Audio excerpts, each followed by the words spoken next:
show. We're on the air at 9 o'clock on every weekday night, taking calls about the Jazz. Well, good evening and welcome to Rangers Radio. Join myself, Oxshire, on the panel as the young and the old, the future and the past. The one and only Bridgeman and the legend fast becoming Stardog. Evening, gentlemen. Good evening, people around the world. Can I just say a big good evening to you guys in the panel? Huge good evening to the guys in the lobby and to all our Rangers fans all over the world. Good evening. Welcome to Rangers Radio. Oh, the old maestro still has it. Is that the best you could do for a catchphrase, Stardog? What? Was that the best you Hello, could do? people around. Good evening, ladies and gentlemen around the world. What's wrong with saying hello to everybody that's listening? Oh, come on, listen That's to not my Bridge. catchphrase. The professional just 1-0 to Bridge. 1-0 to Bridge. Right. We'll give you that. To be continued. You know what I mean? Carry by experience, Bridge, yeah? Nope. Cannot. That's for sure. You know? He's still And when you've got shooting experience, Stardog. when you're as old as me and you've got the experience, you can't get the win to do it.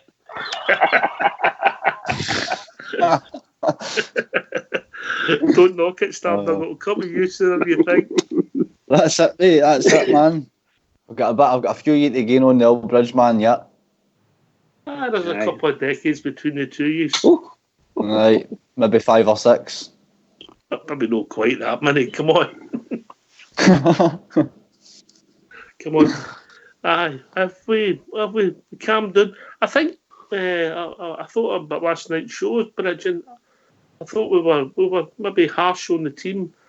Some ain't fair, but harsh.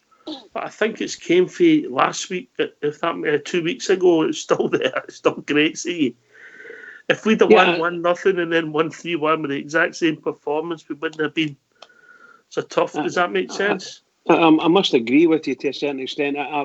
You hear me saying it a lot. I try to give critique, and that's based on what I've seen in the game and so on and so forth. Aye. Without saying this one's rubbish or that's rubbish. It's just that part of the match he was poor and so on and so forth. I don't want to criticise in general. I don't want to criticise my team at all because I think my team had a fantastic second half at the weekend there. Gave away a penalty for absolutely hee-haw by the look of it, and created another mountain to climb. So we managed to climb the mountain and scored 3 goals. And I thought we played very well. 3 cracking goals, and I'm delighted with it. Well, it's just a bit difference from the first half. Yeah. So I'm getting no complaints at all overall about our game, the way we played. And I just think about it like this. We're second in the league. We won 3-1, and we're at Ibrox, and all the Bears were, shall we say, went home happy if we get 3-1. That's not to say they weren't upset at certain parts of the game and the way certain players played and so on and so forth. But that, to me, is a discussion that the Rangers fans can have themselves without that being trounced all over the world that the Rangers fans are fed up with this and we're no fed up with this and that. We're happy. Overall, we're happy. We've got a great manager and the team's building. All right, Stardog.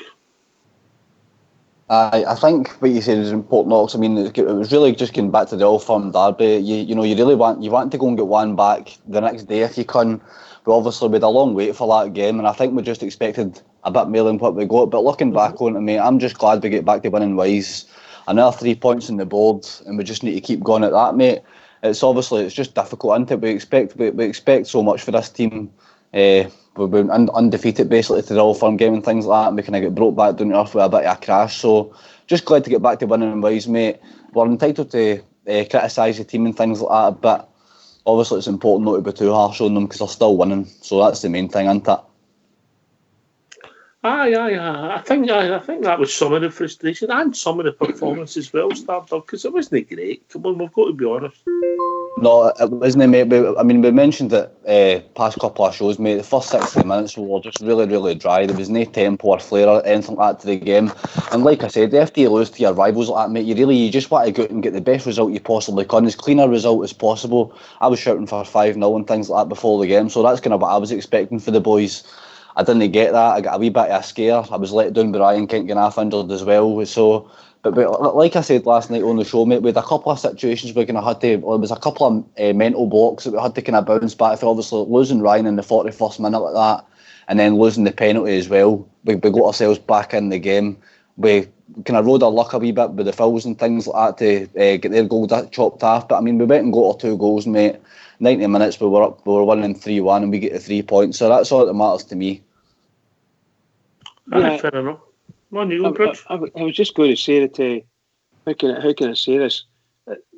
Overall, the way Rangers are playing, that we can be, shall we say, not too satisfied with some of the way we're playing. But I think in general, we're a good team. We're a smashing team. But please don't forget, Livingston weren't third in the league for nothing. They've played some good football against other teams and got 2 wins and 2 draws behind them. They were only 1 point behind us when we took off and played them that day and scored 1 goal less than us. So they weren't far behind us in the league. And that was a wee, shall we say, a banana skin could have been there very easily. But we worked it well, and I thought we played very, very well considering. Yeah. And unhappily. For me, I think Ryan Kent going off injured just took the shine off everything. Maybe that is something to do. But when you're talking about Livingston, I know they never came out to attack or that, and they had a game plan for the straight, but I think they looked as if they were as capable, if no more capable, than Kilmarnock, which we've seen, and also they looked a better team than St Mirren, on what we've seen, you know.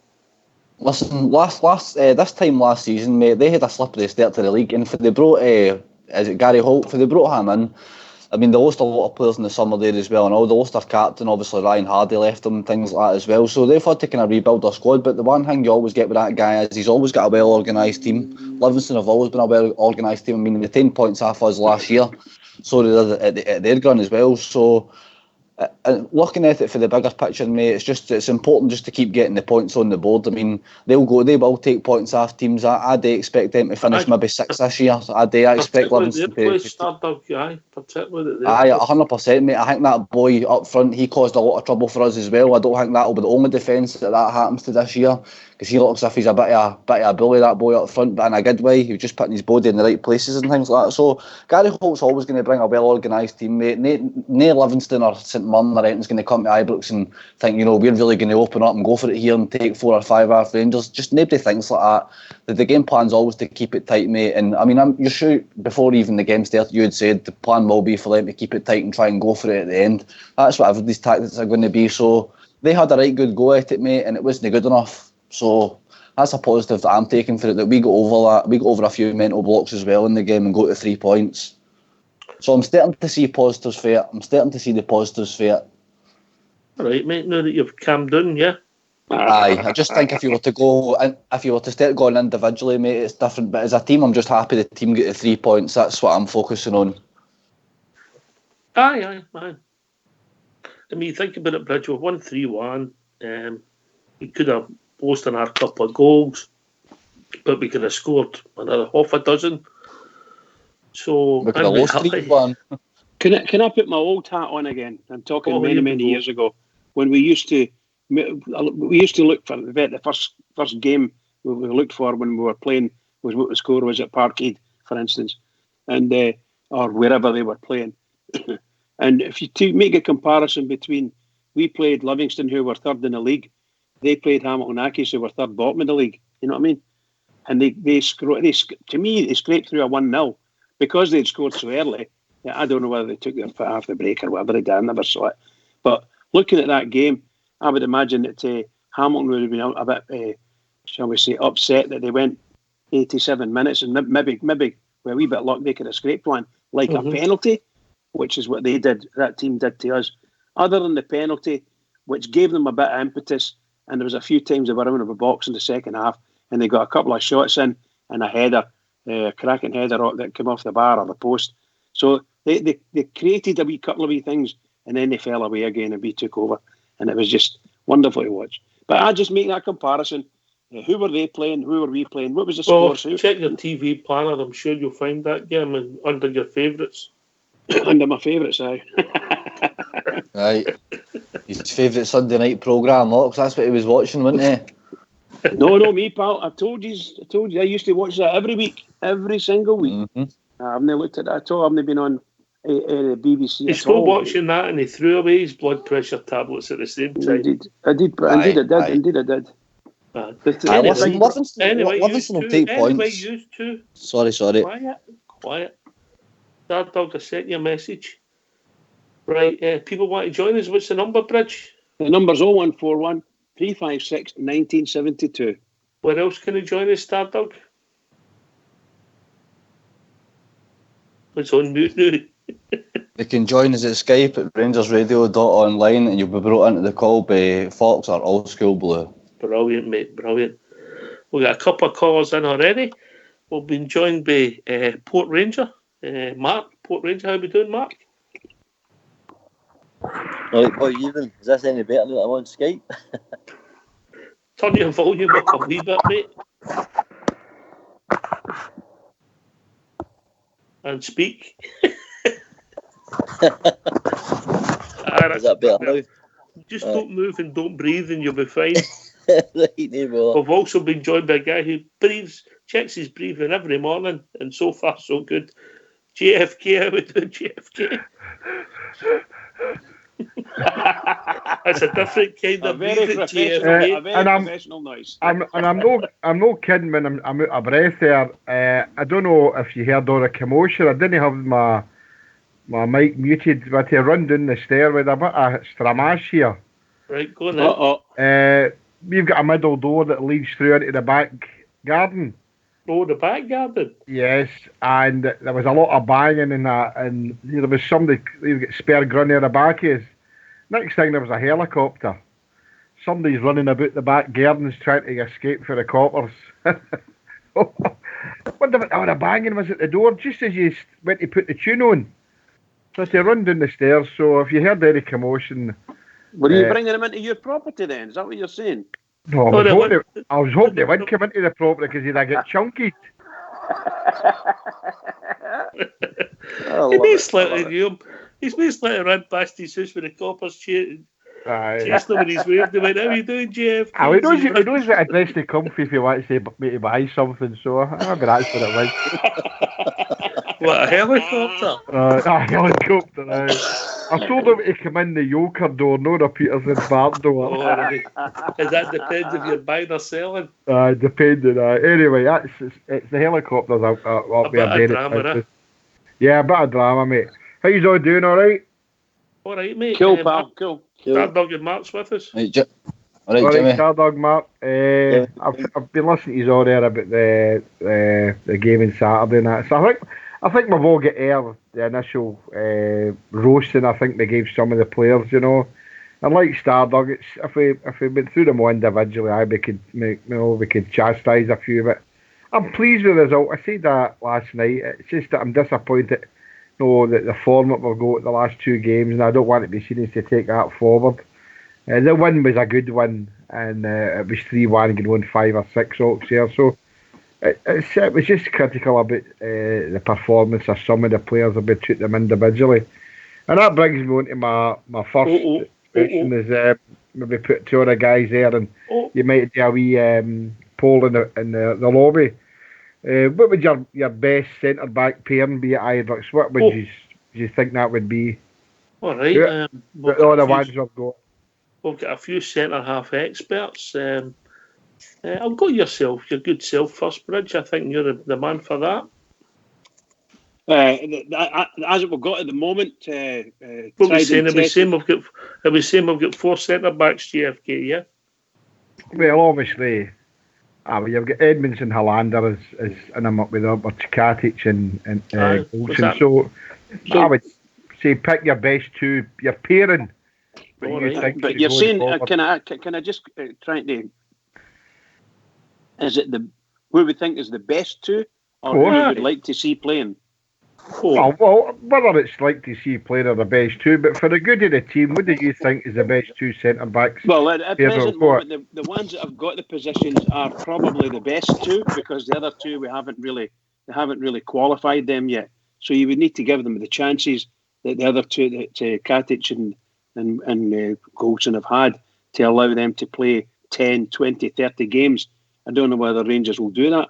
However, At the present moment, Katic and Goldson are the best two, but I would love to see Helander and Goldson play together. That's what I'd like to see. What's your thinking there, Brodge? I know you're a man for a right and left pairing, yeah? Number one is the right and left, and I think that Goldson has got all the experience. He's got a lot of experience in it, and with Rangers now. So he's been with us, this is his second year with Rangers, and he's got a lot of experience at the different grounds and where to play and who to look out for. How did you manage that out at school, where your whole school was left-footed? Kingsridge, never. Oh, sorry. The report I seen that you were walking into St Pius. Just the report. That's a shocker, Barry. No, that's what I think. I think right now the best two are the two that's got the jerseys. But if it was, as I say, I would love to see Helander getting his game alongside Goldson, simply because Goldson's got the sort of older head in his shoulders. Are you basing any of that on form? No, just pure experience, nothing else. The two of them that as we spoke about, the two of them are a bit iffy, but one might be bouncing off the other in a negative perspective, and it might be better if we split them and put Helander in against with one of them. And I think the easiest thing is to put Helander on the left side of it and Goldson to play where he's playing now, which is on the right side. And you might find that those two have a better partnership here. Don't believe everything you read in the media. Surprise, surprise, we've got a big game coming up. And there's negative stories. A source close to Peterson Park. Yeah, well, that's true. I mean, again, I know we're talking about centre backs now. I mean, for me, I would like to see Helander get a go along with Edmondson. Definitely. Is it the best two? It's hard to tell. I know what Bridgman's saying. You've got to give the two that's in possession of the jerseys, but for me, I think there's got to be a bit of a movement there. Maybe the Stardog man, he'll be champing at the bit here to get here to Ibrox and get his self chained to the gates and glued and that, you know. But is Katic and Goldson the answer long term? I don't know, but we've got to give them a chance to perform. But I would like to see either Edmondson, Katic, or Helander and Katic. But if I was going to be pushed, I'd go for Helander and Edmondson. But when you think, I mean, I'll be the first to admit, and I'll go to Stardog next. I'll be the first to admit Goldson never played well against them, and maybe didn't have a great game in Saturday. But you think his two performances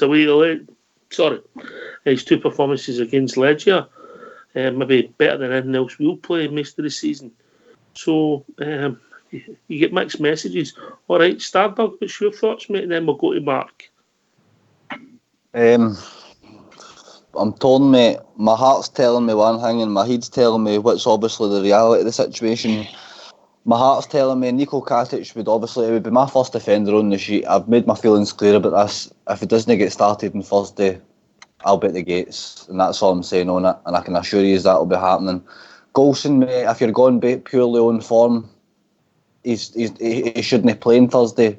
But I don't see Gerrard dropping his vice-captain for a big European tie. I don't think we'll see Highlanders to possibly the St Johnstone game, mate. But if I had to pick a pairing right now on form, I would have to go with Katic and Edmondson, because I've not seen enough of Helander yet. But I'm no Steven Gerrard. I don't work with the boys every day in the training ground. I've seen more of Edmondson than what I have of Helander.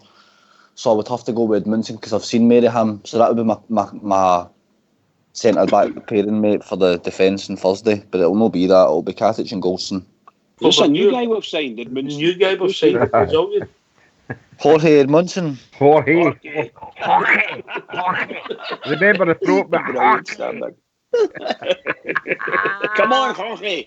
Oh, dear, man. But I'll tell you what, I'll need your backing, I tell you, because if Katic gets dropped on Thursday, I'm doing it. I'm going to the gates and I'm telling them why I'm doing it. Because it's not right. I'll be with the camera and I'll be putting that on Facebook 2 minutes after you've done it. Just take a picture and just laugh, GFK. To be fair, you realise you will get dragged in a juvenile court. Don't mention that place, please. Well, juveniles are court. Hey, that one you just said it. Don't say it. Anyway, Gets me we'll bring worried. in Mark. Well, I don't know if we should brought this subject up for you, Stardog. Anyway, yeah, how we doing, Mark? Yeah, what's your thoughts on the centre half parents? Oh, he's on mute. He'll be talking away. I think Mark's at the gate waiting to start. Come off a mute, Mark. Press the wee button, mate. Aye, There just we get used go. to this, aye. The technical terms, you're doing a bridge, man. What What do you make of this Brazilian offside? I was on Google it. I was like, who the hell's this guy? Have you I was about to pronounced Google that it. again, Stardog? It's his name's Jorge Edmundson. Okay. Okay. Okay. Kelvin Jorge. He's absolutely off the chain. He can ping 60-yard passes. He fancies a wee shot from outside the box. Aye, Jorge can play a bit, boys. Has he got a Brazilian? I wouldn't get him that personally, mate. Case your thoughts, Mark. I would go on experience, and probably on Thursday night I think he'll go with Katic and Goldson, obviously because they've been playing. But I would like to see Katic and Goldson. It's the two most expensive defenders we've got. I'm not saying that means anything, but as I said the other night on the show, I don't think he's brought Helander in to sit on the bench at $4 million. And I think Edmundson and Katic are probably the future of Rangers centre back pairing. But I would go with Goldson and Helander. Well, I'm going to bring my old mate, and you talk about experience. This guy's got loads of it. He's been sitting patiently, quietly. It tells me he's one of the world's greatest centre halves that never made it. He'll be joined by Fox. Evening, guys. Evening, Fox. I think the two that's in possession of the jersey should keep it at the moment. In the terms of European football, we've played 8 ties, we've lost 3 goals. That speaks for itself. They're managing to cope quite well in Europe, so Goldson for the experience, Katic for the sheer endeavour, and Walty win a challenge. I think the two of them are doing a good job at the moment. All right. Well said, Fox. Well said.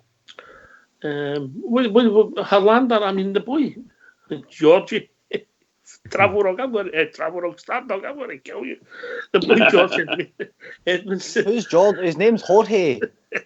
Jorge. Jorge, with he's played Fox, he's looked a good player, hasn't he? I know it was only friendlies, etc., but he has looked as if the boy's got potential.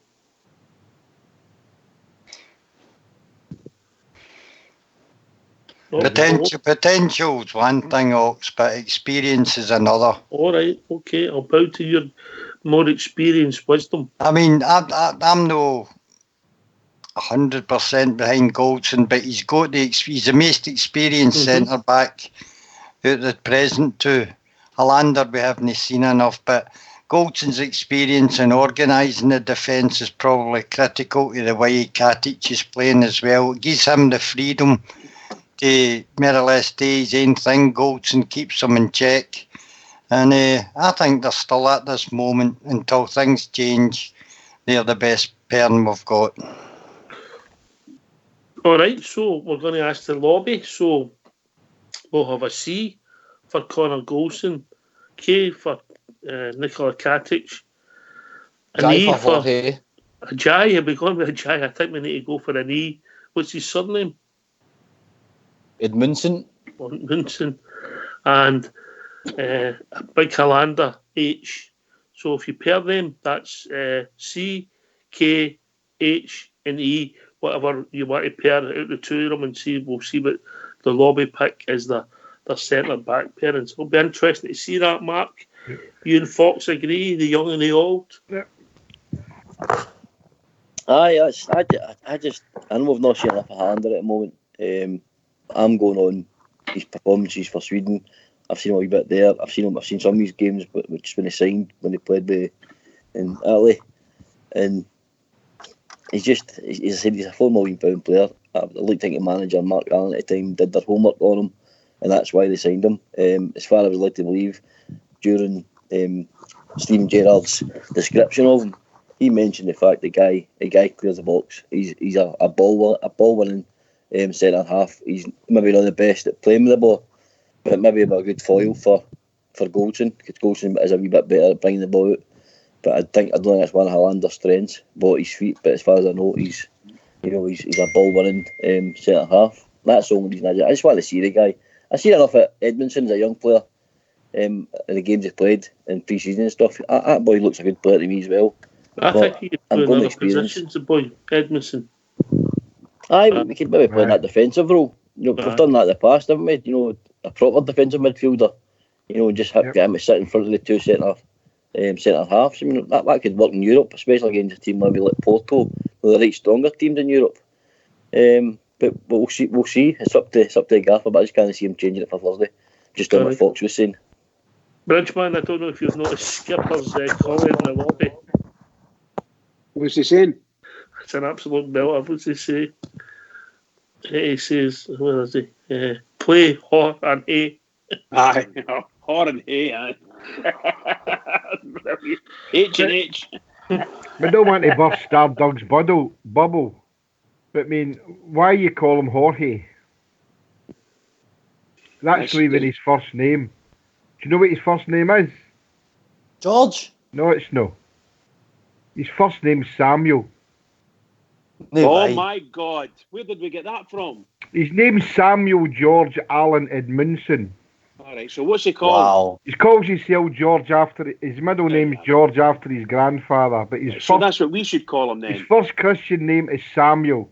Right. So But we'll we should call call him him Sammy then. George. But he likes to be called George is because it's his grandfather. So But his we'll- name we'll- is Samuel George Allen Edmundson.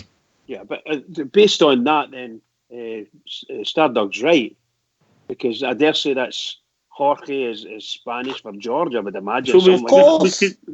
we could call him Sage then. There you go. The Jorge is so much better. We Jorge. So where do you get Jorge from? Because I love the I love the UFC, mate. And my most favourite fighter in the UFC now is a savage called Jorge Masvidal. And that's where I get Jorge from, because folk call him George.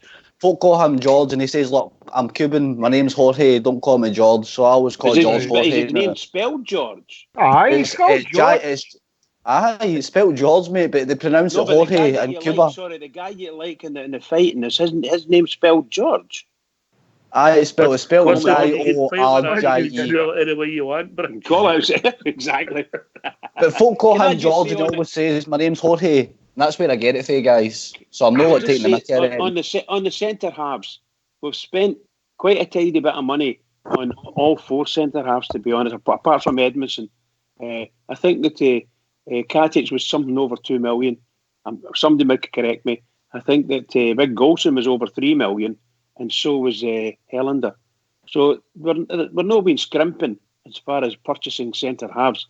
I must say that going forward, and I'm sure that Foxy will probably think the same as me, at the present moment they're doing okay. But as we go forward, I've said this before, guys, we have to think about the next step up.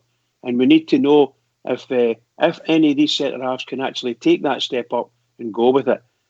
Up to now, they've been doing a great job for us, and they've got us through the European areas, as Fox says, with the least amount of goals as we would think. But honestly, if we want to go further into past the group stages and get into the last 32 or the last 16, whatever it is, we really need to be playing with two centre-halves that we don't lose so many goals. We lose a lot of goals, don't we? Bridge, my question would be how do you keep a player like Hollander happy if he's got Golson and Katic keep them out the team? He's a £3.5 million player. Yes, I understand it. That's what I was trying to say, Jimmy. Somewhere along the line, the manager has to pick his time, and he has to play him. The guy's got to get a game. So has Edmondson. No, but the question I'm asking is when would it be? Would it be like the League Cup game? That means he becomes like a squad player. I know every player's a squad player, but I mean at £3.5 million, you're expecting a player like that to automatically be a first team. No, it's an opportunity When would be the best opportunity to give the guys a chance and a full run out? Then I would suggest it would be maybe in the League Cup, maybe against St Right, but Johnson. it still doesn't answer my question. How do you keep a player like that happy if he's I not wouldn't getting know. the game? That's the manager's got a big. We said Right. this right at the beginning of the season. He's got a huge task in his hands because he's got some players there that he spent some money on, and I'm including Goldson and Katic.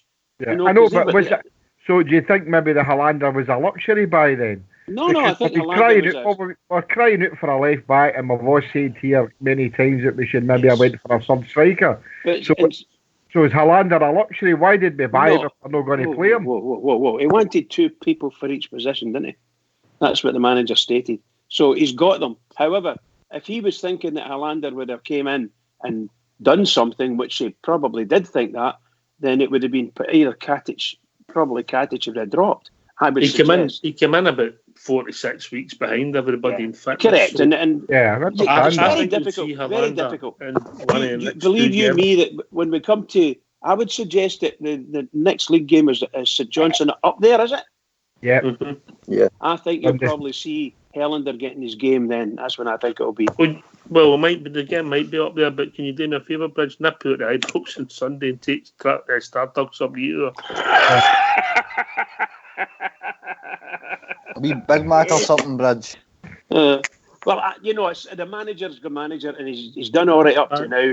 In the so- lobby, the most popular pairing has been Katic and Hollander. There you go. Wow. That's Wow. been Well, the I'm voting. not, I wouldn't be surprised because of the way the boys played up to now. It's just the way I look at it is slightly different from other people. I don't have a problem.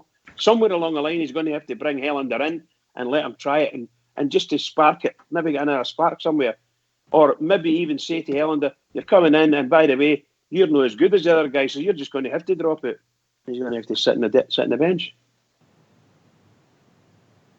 I mean, we're talking about losing goals. I mean, I know we lost a goal on Saturday again, but I don't think you could blame the centre halves for the goal we lost.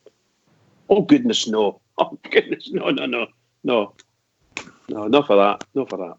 I could blame the centre halves because there was a couple of chances came in from the wings and they never cut the ball out. So there was a couple of times in the second half it looked pretty poor for us. We weren't winning the cross balls at all. Even we were 2 big centre halves there, we just weren't picking them out, So that's the only thing I would blame them for. Other than that, the centre halves were kind of blameless insofar as losing goals is concerned. Mm-hmm. The week before that, 2 weeks ago, when we played them across the city, and we gave away another dreadful pass. Up until the last 2 games, guys, I felt the form of Katic and Goldson was fine. Like, no European wise, the first few games of the season. But certainly over the last 2 games, they just look like they don't know each other. Or, they're not talking the way they usually do. And I said on the show the other night, this is maybe the chance to get Hollander in, just on the fact that both their forms have dipped. So if you're going to give the big man a chance, we'll get him in. But the trouble is, it's so hard. When do you put him in? Do you take a risk against Feyenoord on Thursday? That's the problem. You put him in, and he doesn't quite cut it. And he doesn't have a good game. You get Sherrick for changing your 2 centre halves. You wait till Saturday. We don't get a good result on Thursday. You should have played Hollander. Fox and Stardog. We're in one of these situations where we've not seen enough of the big man, but you become a better player when nobody sees you playing. It also worries me that both especially Hollander has been there for a couple of weeks now, and he's no been a first pick, considering that he's probably just apart from Goldson the highest money we've paid for a centre half. And for me, it's what Stevie G seen in training, or even better, what he's not seen in training, that he's not going to disrupt the centre half pairing that we've got at the present.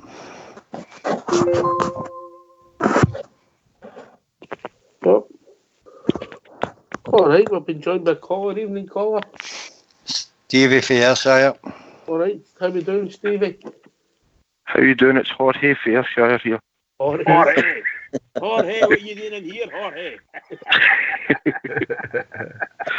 Is that Stefan? Stefanovic. Merlin Stephanie. Stefanovic from Sweden. I love it. I love it. You've got to start it. What are you saying? How you doing, mate? What's on your mind?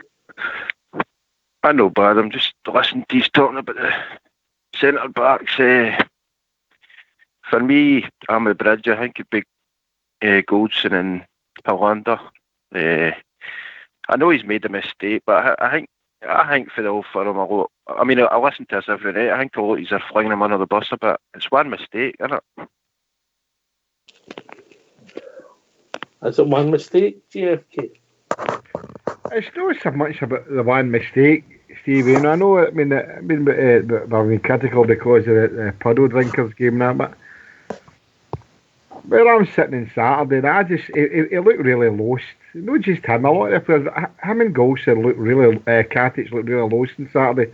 They were nipping at each other, and there was one point Alan McGregor had to have a word with the two of them, you know, so, I mean, a change is as good as the rest as far as I'm concerned. I know my way I'm throwing him under the bus, mate.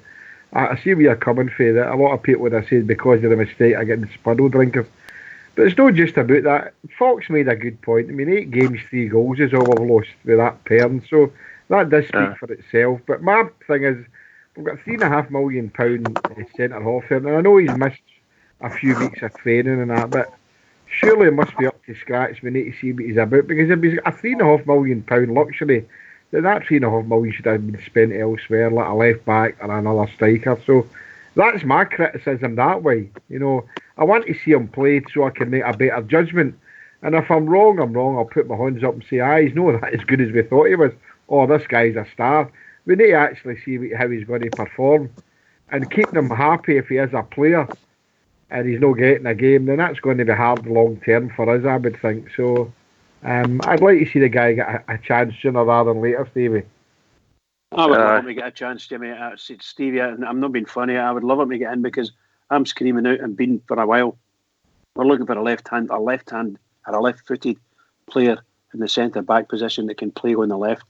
When you see some of the efforts that we have from a centre half position, trying to push the ball up the line with your left foot, and it ends up sailing out the park. So you're wasting, you know, again, you're just getting the opposition to get the ball back, or so it's a bad pass, you know, and there's no control. I thought on Saturday, I thought that Halliday proved that a left-footed player in that position, a left back or even the left side of the defence, makes a big difference because he has got no bad pass on him sometimes, Halliday.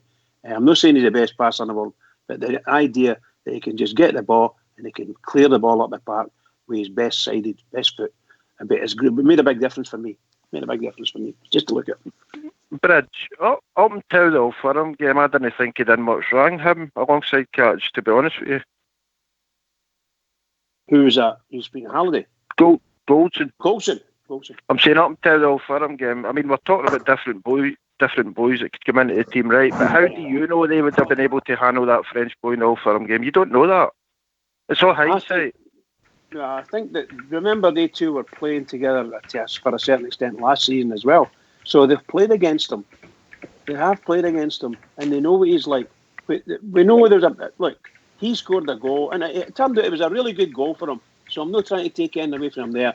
You cannot have your centre half running up to the halfway line, getting himself boxed in, and trying to put a dreadful pass, shocking pass, straight to an opposition player, just the same as it was at Parkhead last season with Tavernier. You can't do it because you'll lose a goal. They're not they're not the worst team in the world, but my God, that big fella can put the ball away, no problem. It's happening too often now, isn't it, the players with him? Well, up until the game a couple of weeks ago, Mark, was Katic not a player of the season for a lot of people? He was indeed. You're no Mark, you're called Bridgman. Oh, sorry, pal, do apologise. We've said this. Katic has been absolutely outstanding. He's been the man this year in defence. I think it's like against the Mulville Castle Grayskull. Because since Goldson made that mistake against them, it's definitely affected him. I don't care what anybody says. It's definitely affected him in some manner. I've never seen him in Katic. I've watched the Livingston game again. And I've never seen him and Katic getting at each other. I mean, they were right at each other's throats, shouting and bawling at each other. And as one of the panel said earlier on, Alan McGregor had to, act almost like the referee.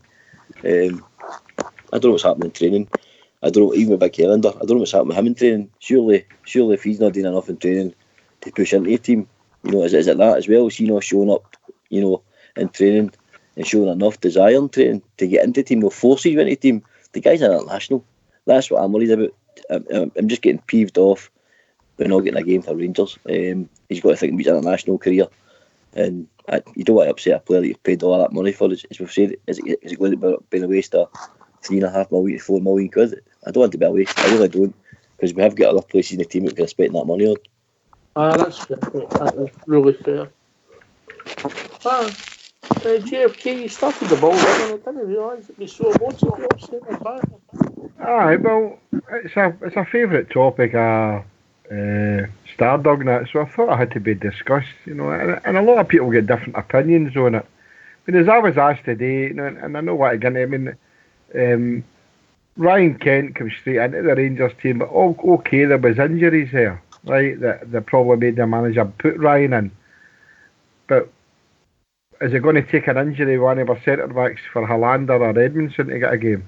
That's so we need to wait and see. What Stevie said there is absolutely right, but I don't want it to seem as if I'm throwing Goldson under the bus, but I'm looking for him to go forward and learn from any mistakes that he could make, and we'll obviously talk tomorrow night more depth about the game. It's a big game that's coming Thursday, and it is a big game, so this is the games they need to show their mettle in and show that they're a team.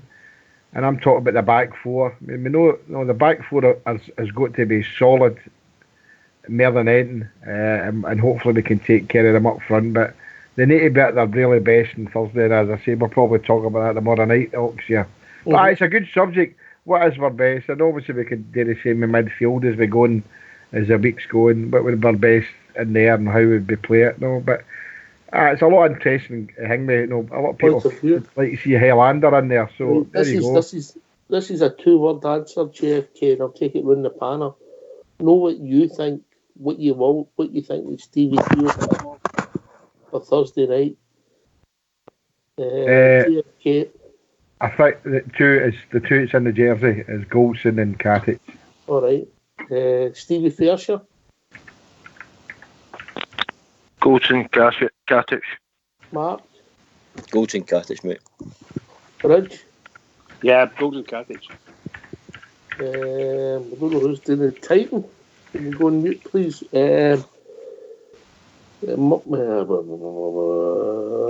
Stardog. Same as the rest, Goldson, Katic.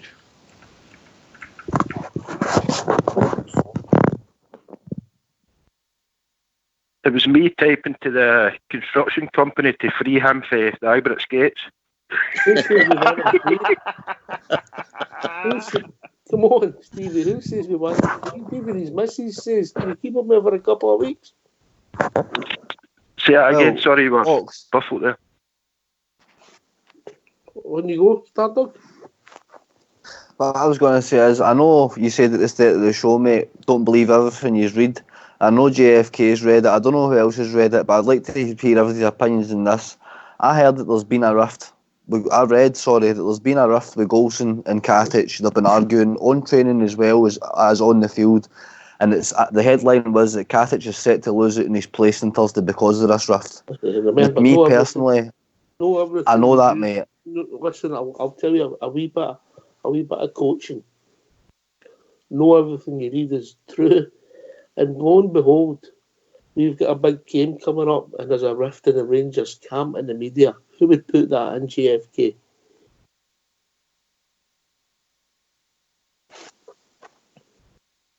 Hope we lost JFK. He's there. Fox, what's your centre back, Darren? Katic and Goldson. All right, so the panel's got different views on the centre halves who they would pick, but they believe that the manager will go with Katic and Goldson.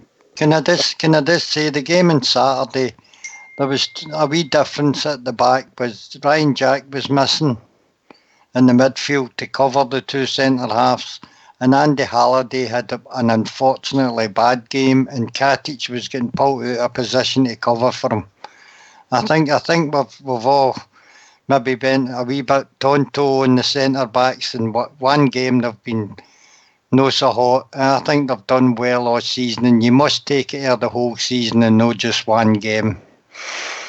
Can I put a wee request? Can I put a wee request in, please? What you want Bridge to sing? Can a wee request? Could people stop putting the scores of the European Champions League in the lobby and at that, please? I'm watching the highlights later, so I'd like to watch them so I don't know the score.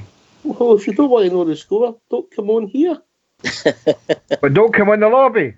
Don't come in the lobby. Okay, that's very kind of you. You're always going to get it. Was it no you that let the score at the back for the game? I'm being ironic here. You let the score at the back. What game was that? Quite a few. Was it It was the Champions League semi-final, Ox. It was the semi-final, wasn't it? People were going nuts. It was the Ajax Tottenham game. He's bit there. I was meant to be. Oh, a joke. He never saw it that way. Anyway. Right, are you coming in, Bridge?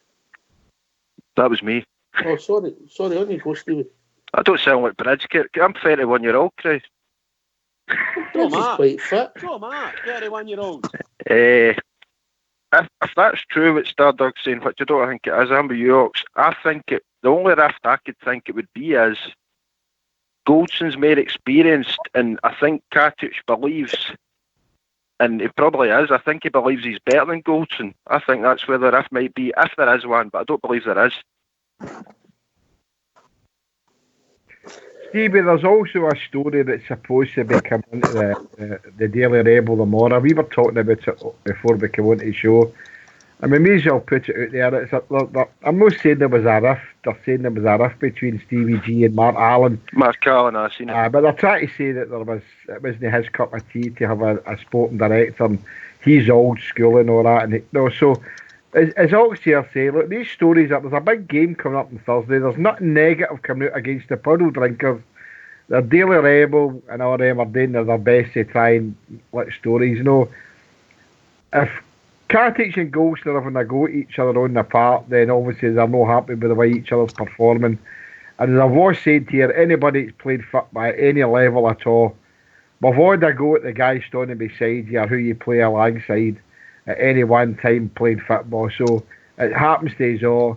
If somebody's not doing something right, I feel you've got the right to chastise them. And if that's what Goldson and Katic are doing, then it maybe get any mistakes going forward out of their system. So You've got to have a core you don't get the best of each other. Of course you have, mate. 100%. You're 100% right. If players can't accept getting criticised and the team. Yeah, 100%. I agree with you. So, all that rubbish paper talk. If they're having an argument, so what? That's the way we should be looking at it. So what? Who cares? Can I just say... Right, anybody that comes on here with any news now story will be barred, all right, Stardog? Can I just say that we know that the players will argue because that's the passion of football. It's the same as the fans. We have discussions and some disagree, so we get disagreements. And the only thing we can say is from a Rangers perspective is we need to watch it where we're doing the arguments. So as we're in Rangers radio and fine, it's okay. But we need to watch that we don't say too much because it's sure as shooting. Somebody's on here is going to pick it up and they're going to use it. And before you know it, it could be part of a headline negative story for Rangers. And it's the same in all the forums that Rangers fans go to, and even using Twitter as well. You need to watch what you're saying. I would advise everyone, watch what we're saying, because all they want to do is pick up a wee whisper, and that whisper will become a massive the Scottish Sun. Rangers media sensation plans to glue himself to the gates of Ibrox. I love that. Oh, yes, Stevie. See, it's Mark Allen thing that I read. I don't know if it was the same as you, because they've probably put it in different ways elsewhere. I basically read him and Gerrard did a difference in what players they were moving on and what players they were putting out on loan. That's what I read. But you want my own personal view, mate? Do you there, Stevie? Yep. You want my own personal view? You don't read it because it's hearsay. No, I couldn't care less, and I don't mean that in a nasty, Mark Allen. People come and go all the time. Players come and go, coaching staff come and go, and managers sometimes leave when you don't want them to leave. And you just have to deal with it. You can't look back. You've always got to look forward. Here. Just on that, Ox, as well. How would they know? How would these people know what's going on at our training ground and with Mark Allen and Steven Gerrard? It's all that beep. Well, you know, do you think there's a big absolute story crap. in Scottish football that certain people are trying to hide? Do you think we've got a big game coming up to try to upset? That's all it's about. That's all it's about. It's because we've had a couple of quiet weeks. You know, the last big story I had was regarding the fan, the closure in the stands and stuff. We were talking about it on show. The fans have behaved themselves. Everything seems to be going a wee bit better at Rangers, even after we took a few results. And they're just, you know, this stuff gets made up. It's just made up to try and upset, you know, and try and, you know, bring our club down. But nobody likes us and we don't care. That's the way I look at it. I really don't care what anybody says about us. Exactly, buddy. Exactly. Wise man, young man. Are you back to the gates yet, Stardog? Or should I say media sensation? He's I'm with not the there new yet, PR man, mate. I'm waiting till Thursday, mate. And if Nico's known the team, I'll be there for Friday morning, and you can come and get your autographs and pictures taken with the famous Stardog, handcuffed to the Ibrox gates until Big Nico gets his What do next they want game. your autograph for? I'm bringing a tray of rotten tomatoes. We're going to batter you. Well, because I might never get away for the gates. No, you won't do, because we'll just keep pouring glue on you. I send it on. I'll be there until Big Nico plays again. Oh, well. Can you wait till International Breton there? Aye. International break. International break. Nice one, Oxford. Aye. I like that. All right, I like okay. Well done, lads. I mean, good, great debate on the centre halves, and everybody's got slightly different opinions, but we can have all our opinions we like. It's only Foxes that counts. I'm the wise one, Bridgeman. Yes, indeed. Yes, indeed. You heard me saying, I've said it already. I think that our team are going to be a big game, a build up for a big game. And I dare say all we've heard from on any sports platform you want to go to that involves the Scottish teams, you'll hear nothing but praise for them across the city. They're the greatest club in the whole world, and they've got the greatest players in the whole world, and we've got rubbish. That's the way they think, and that's the way they will be always think, unfortunately. Right, okay.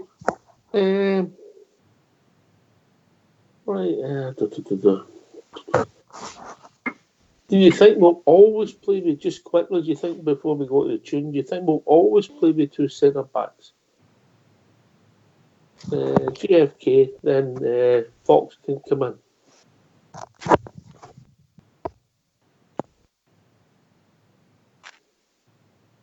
Oh, well. Fox, in you come. See my lost GFK. I think with his desired formation being 4-3-3, we'll always have two centre backs.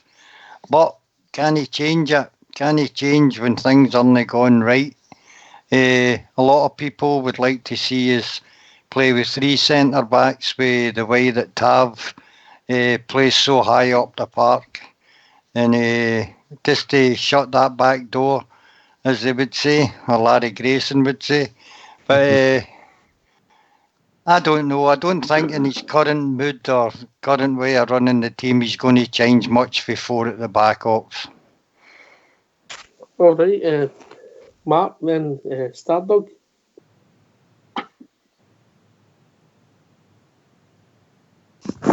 Aye, just basically what Fox was saying.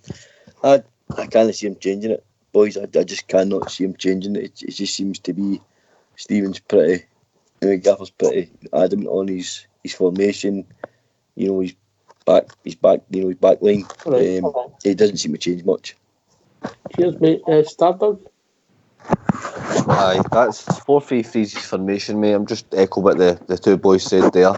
I think he'll always have two centre backs. I don't think he will ever go to the three. I just don't think it works out for the rest of the team further up the park. Yeah. Richmond. Well, I think everybody knows how I feel. I don't know. We've not got the team to do it. We don't have the personnel. But I would love to be playing a 3-5-2 at Ibrox. That's what I would love to be playing. I think certainly we've got to. What's your thinking? You've not got the personnel, Bridgman? From a team perspective, our manager's been buying players on the thought of it's going to be nearly always going to be a 4-3-3. And you need a lot of midfielders to do that because they're the ones who get injured most, to be honest. So you've got looking for a steady four. But I would love to build a squad that's for Ibrox that's based around that a good 3-5-2 formation. So you're needing 3 good midfielders and 2 really good fullbacks and 3 centre halves. And may I say, with the centre halves or the central defenders, 2 of them need to be very quick, and also 2 of them need to be defensive and not attacking. So we need to release one and let him go and do that. We make it a 2-1-3, whatever it be, formation. So the fancy stuff, but the 3 at the back is excellent because it's 3 centre halves you're talking about, and they need to be good players. They really need to be good players. I don't think any of the.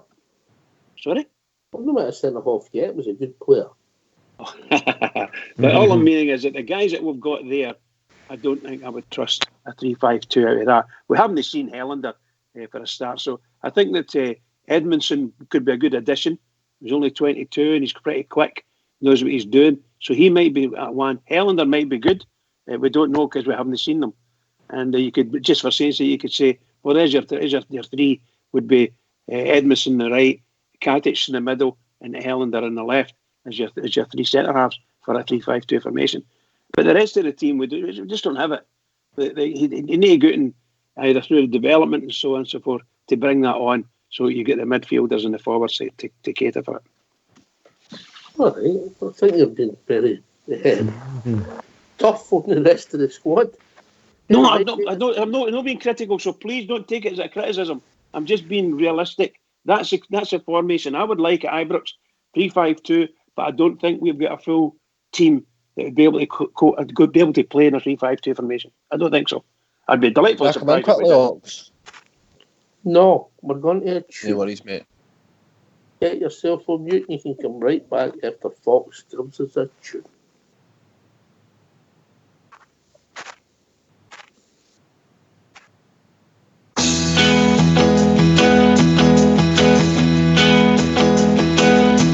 I sailed the wild Atlantic, crossed the broad Pacific shore. I sailed around the stormy capes and I've heard the forties roar. I've flied the Indian Ocean, I've sailed the China Sea, but never see back home in Scotland more than all the rest to me. It's the blue, blue, blue sea of my rock. It's the greenest sight that I have ever seen. Blue, blue, blue sea of my rock. And it's back on the really just where I sleep. No more I'll sail the 7 seas, no more I'll ever roam. No more I'll feel the urge again, I'm back where I belong. At 3 o'clock each Saturday I'll join the mighty throng. With flags and banners all around, I'll proudly sing this song. It's the blue, blue, blue sea of my rock. It's the greenest sight that I have ever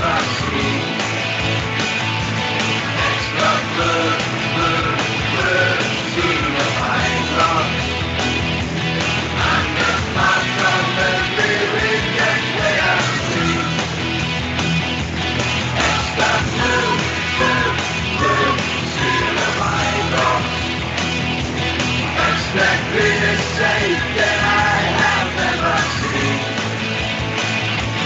It's the routine of my love.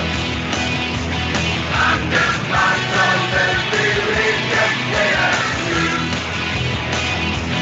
And this part of the spirit that they are true.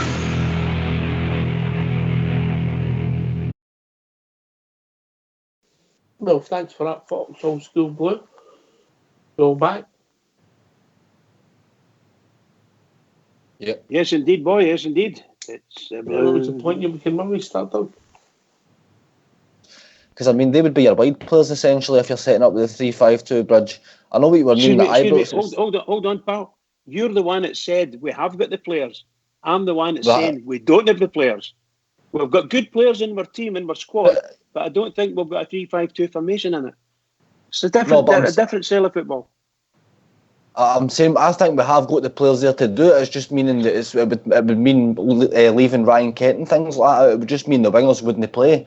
That's what I'm saying. I disagree with you. I think if he wanted to go 3-5-2, he has got the players there to do it, but I don't think we should do it. It's not something I think we should do, and it's not something I would want us to do. That's fine. I'll get no problem. Everybody's got their own opinion. 3-5-2 is a very, very difficult way to play football, but it's beautiful to watch when you're on the ball, when everybody's on the ball, when they're playing well. It's great to watch. Fantastic. I just don't think we've got the way our mix of players that we've got in our squad would be suitable and agreeable with a 3-5-2 formation. I just don't think it is, pal. No problem. No, I don't have a problem. Plenty of criticism. No problem. Yeah. All right. So we're starting to put. Sorry. You could, of course, change it to 3-4-3 and not have that problem at all. There you go.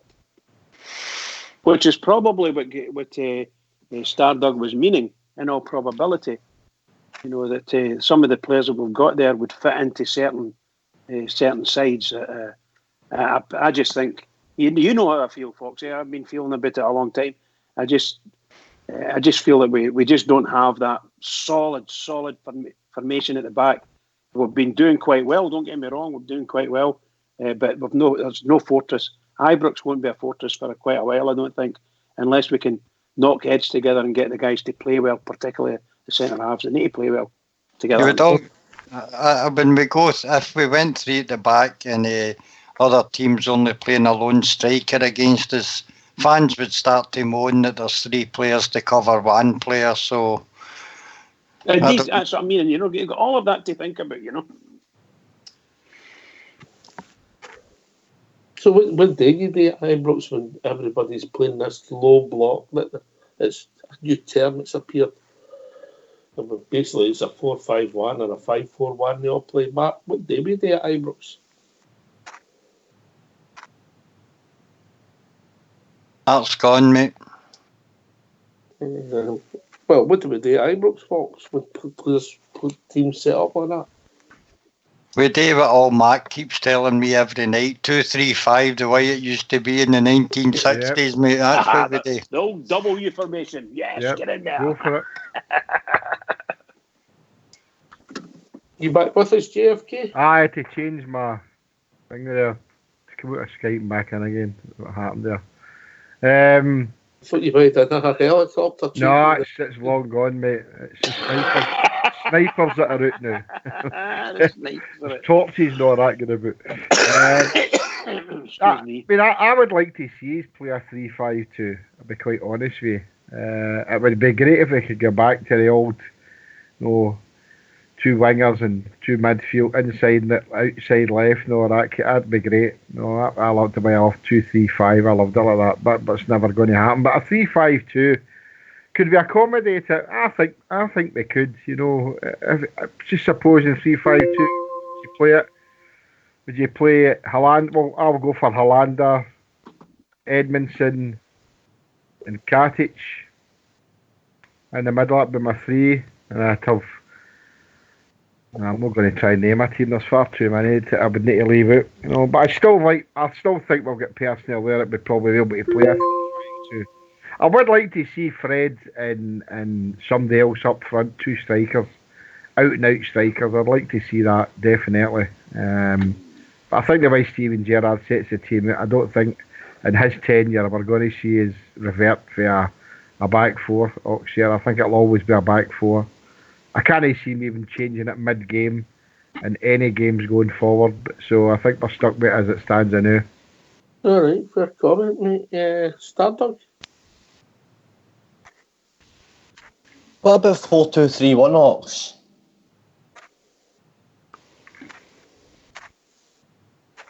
Does that not work for anybody? 4-2-3-1. You get a three attacking midfielders, two centre midfielders, and then Alfie up front. The problem with that is, mate, when you don't have the ball, that ends up a 4-5-1, doesn't it? Aye. You know, I don't know. I like the sound of the 3-4-3 that Fox was shouting about. I mean, that would take obviously the problems I was shouting about. That would take that problem out of the team. 3-4-3, but I just don't think the manager is going to change it. If you were going to play a 3-4-3 tomorrow, Stardust. I mean, I get myself muddled up there. So you guys a team then, but you would think. Okay, doc. My keeper would be McGregor. It would be Golson, Katic and Hollander. Golson would be in the right, Katic in the middle, Hollander in the left. And then it would be Barisic and Tav in the left and the right, with Steve Davis and Joe Aribo in the midfield. And then I would have Ryan Kent, Ojo and Morelos as my three. That's the now, with all the injuries we've got and things like that, taking all that into account as well, mate, because obviously Jack and that's not fit now. So that would be my team. If we were to go 3-4-3 tomorrow, that would be my team, Jimmy. Okay, fair enough. Can I give you my team for a 3-5-2? On you go, mate. On you go. Okay, it would be Buffon in goal. It would be Verratti, Mascherano and Maldini. I would have Cafu, De Bruyne, Pirlo, Gerrard and Zidane, and Messi and Maradona up front. So Nate Cruyff, Nate Pele, No Pele, no. That's the ones I like. That's what I'm trying to say to you, is when you're picking 3-5-2, you need to have really good players in really good positions. You're right. I can't believe that. Nate Cruyff, Nate Pele, Nate Platini. I don't see. I'm talking about that's the best players in my mind that football's probably seen. That's what I think. Well, talking about people who know about football, we've enjoyed the big Ulster Bear. Evening, big man. Everyone. When we can hear you. Can you hear me now? No. Yeah, we can hear you now. I don't know why that is, these flipping headphones. Seems to be the first couple of seconds it's really low and then just gradually gets louder. How we doing, mate? What's on your mind? No, not much. I haven't had a chance to listen, so I just thought I'd phone in. I was busy there. I just noticed. Backstop and Brexit. Have you any views on it? Don't go there. I think there's enough arguments over that without us boys chatting about it here. I think. I was just having a quick look just before I come on there. I don't know if he's been talking about young Hasty. He's that's 3 goals and 3 for him, so it's good to see another player, going down south. Has he scored 2 tonight, has he? 3, he's played 3 games and scored 3 goals. They were playing away from home to Sunderland tonight, and he got the equaliser and finished 1-1. So that's his 3rd goal in 3 games for Rotherham, and they're loving him down there. He's doing well. Well done. Really looking forward to seeing that boy playing for the Rangers, and that's for sure. Jack Ross is under a bit of pressure at Sunderland, you better not come on here and announce any results. Some people get upset.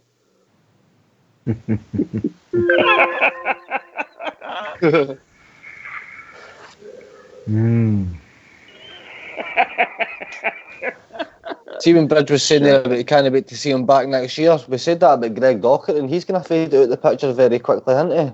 No, I've always fancied the young lad. I think that young lad, I'm saying young lad, he's quite a tall wee boy. But my goodness, he's got a lot of pace and he loves a shot at goal. Tall wee boy.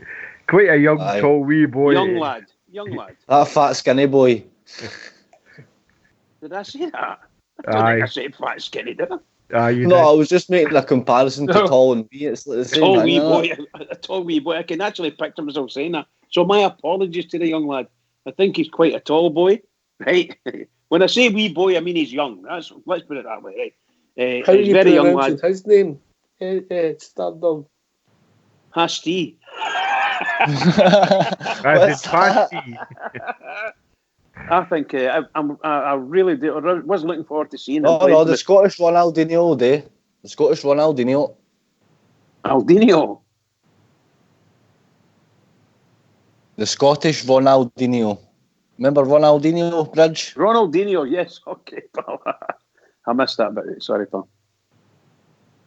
No, I've not got a name for Jake Hasty, mate, but I'm glad to see he's doing well down there, so that's good. That's a good wee record he's got going down there. But I just thought I'd mention that because I was actually thinking about Greg Docherty today. We've not really seen him since the East Fife game. It was a player we were all excited to see coming back. There was talk about him in the summer, is he going to get into the squad and things like that.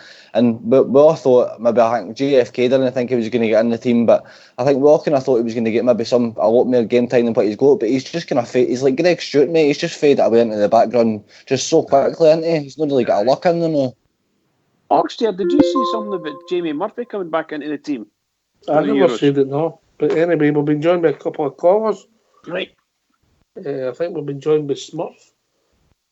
And I'm not sure if it's Stevie Fairshire back base. Is it, Stevie? Oh, I was putting the weeds to bed for school, mate. All right, well done, mate. Proud of you. Smurf. Hi, how you doing? Good evening. How are you, mate? Evening, Smurf. Good evening, Bridgeman. Hi, I'm doing good. Aye, what's on your mind?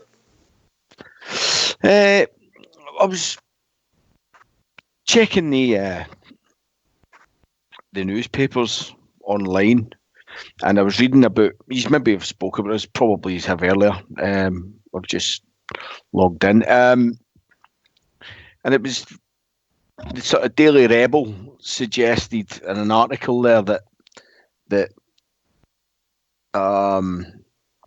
Ross McCrory, young Ross McCrory, had been told privately that he doesn't have a future at Rangers by Gerrard. It was actually an article about Mark Allen and how he didn't really fit in there, you know, and there's no actually any real need for him, which blew me away really because, you know, he's publicly stated that, you know, he's a future Rangers captain. I don't know what your thoughts are on that. I knew about that last year. It was stated on here that Ross McCrory was surplus to the requirements at the back end of last season, mate. Aye. But I just go back to the point is that on these negative stories, he's surprised we've got a big game coming up. No, not at all, but... Right, mean, so what we've got to be is we've got to be smarter, no read them, no give them hits, and don't give our haters fuel to the fire. No, I appreciate what you're saying, but also it sort of annoys me that the manager's saying publicly after certain games that, you know, McCrory's a future captain and all the rest of it, and actually doesn't rate him, you know. I think he's not going to come out publicly and say, maybe at that time the jury was out on him when he said that, and was after I think it was the Celtic game when he played midfield, he was full of plaudits for him, and then obviously the boys surplus to requirements. I just think that maybe he's been a wee bit disingenuous for the fans there, But I joke today, mate. He's not going to watch his dirty order in public. I do appreciate that, but by the same token, does your gaffer tell all the newspapers where he's moving these troops? No, of course not. Well, exactly. Gerrard's just the same. But it's a game, and it's how you play it. But you've got to face it up and don't believe everything that's in the Daily Record. Smurf, no, obviously. It's a story that's. I mean, I came on last season. It was quite a big debate about it, and I say to the guys, look, I've got a story that Ross McCrory is no happy at Ibrox. He wants to be a first team player, and the gaffer wasn't happy about chapping his door and all that. And that, a lot of people say that he's going to be the future Rangers captain or this carry on. But look, it's never going to happen now. He's there. I think he's doing there for a reason, because the gaffer doesn't fancy him. Mm-hmm. So it's again, as Oxley have said, there's stories appearing everywhere, negative stories, and there's one big story that they'll no report on, and that's why they're reporting crap stories about Rangers leading up to a big game. The stories in the paper about them, I was reading online. I don't want to talk about them, but it was all great stuff, about this player's worth this, and he's going to go for this, and he scored many goals in the Europa League and all this, and he's going to go for 50 million, and they're going to win the Europa League, and they're going to get into the semi-final. But it's all negative about Rangers. But as Oxia says, who cares, really? Because we know that's what the day is. So just water off a ducks, guys. Just let it ride on, and let's see what happens come Thursday night. I can't wait till Friday morning when Katic hasn't been playing, because I've not had a good laugh for a long time. I can't wait to see this man glued to the fences. Come back to your point with McCrory. I thought the boy came in, he had a chance.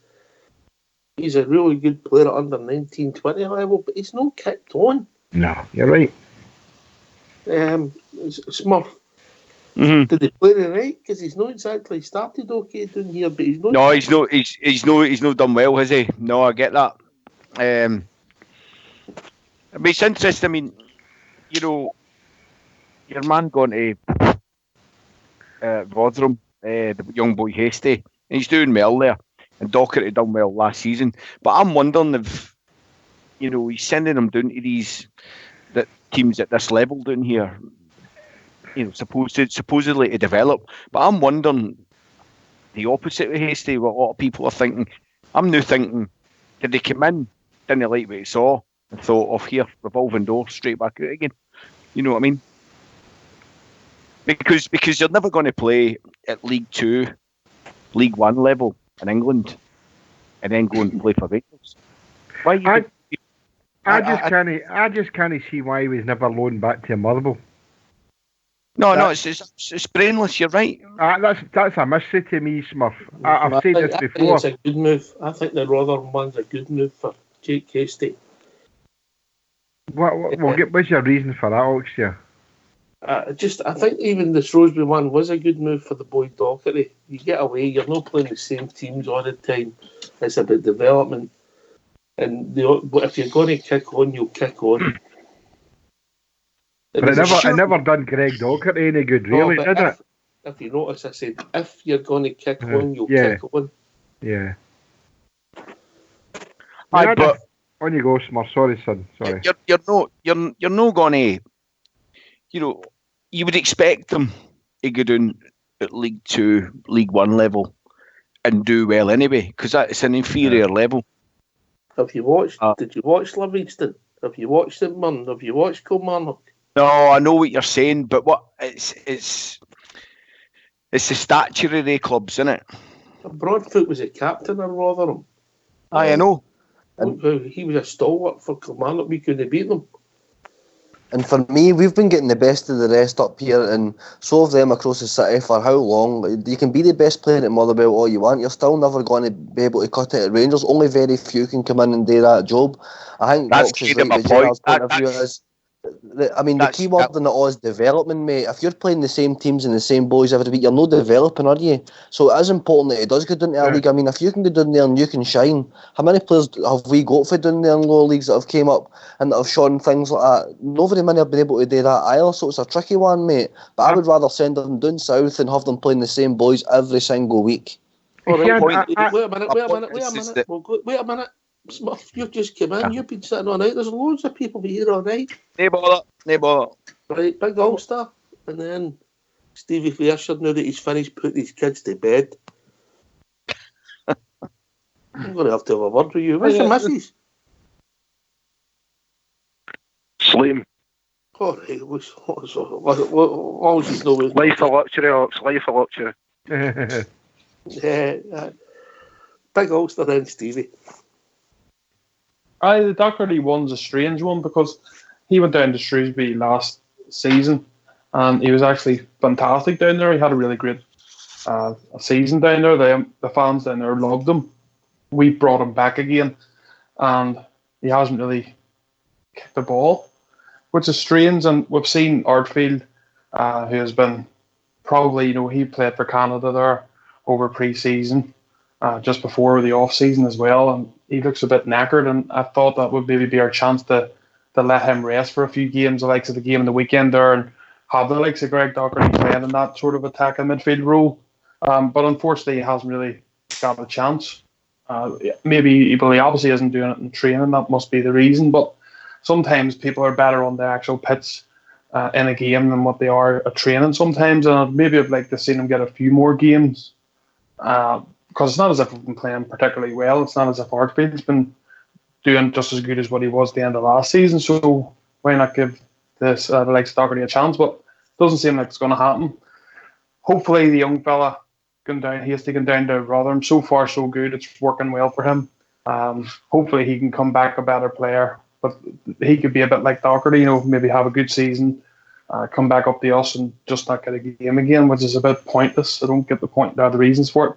McCrory, cracking young player, but can he do it at our level? I don't know. I think if he was going to do it for us, he'd be on our team this season, or at least chopping the door down. He's been there for a few seasons now, so he's went down to Portsmouth, and unfortunately for him, it just doesn't seem to be working out. I think he got himself sent off in his first game and hasn't really done much since. So, I just don't get the point. If you're going to put these young players down there, and if a few of them are going to have good seasons, and you're going to bring them back in and not give them a chance, I think it's just pointless.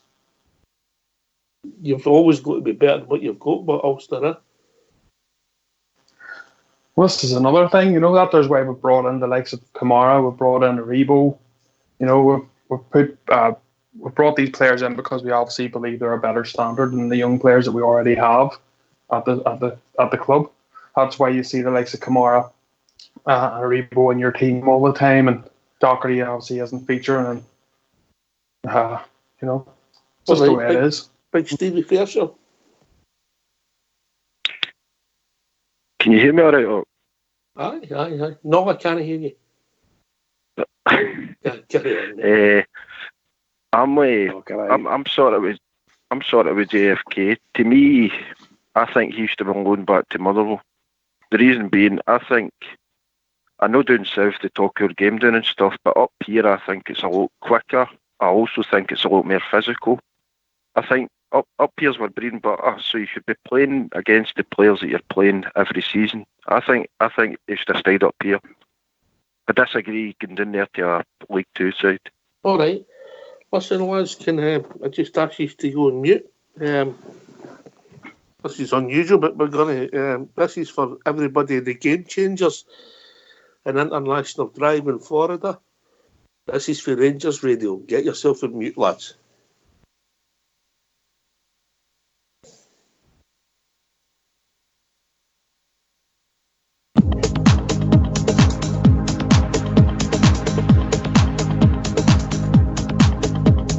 Boy, girl, so young, to Glasgow City they come, seeking fortune and when you way of a life. How could they all know their ambitions would grow? Such a beautiful story, when here's how it goes.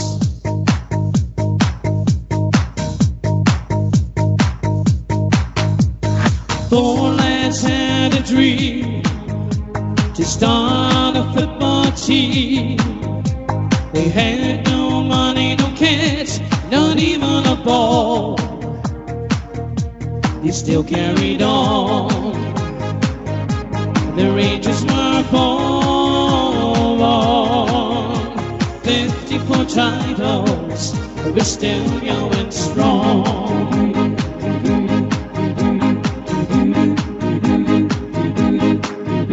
So hoist up your Rangers flags, sing with your hearts and voice. We celebrate the greatest club in the world. Let our history show what we already know. We are the Rangers, the greatest of all.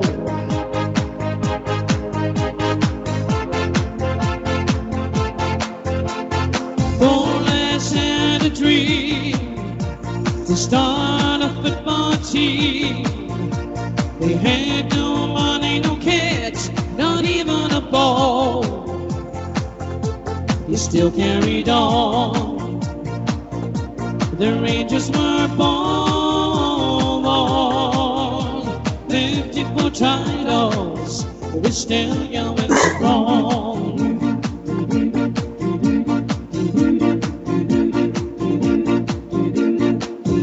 Let's had a dream to start a football team. They had no money, no cash, not even a ball. But they still carried on. The Rangers were born.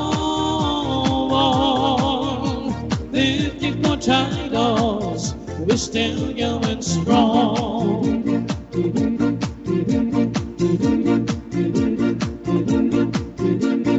Let's had a dream to start a football team. We had no money, no cash, not even a ball. But they still carried on. The Rangers were born. 54 titles, we're still young and strong. 54 titles, we're still young and strong. 54 titles, we're still young and strong.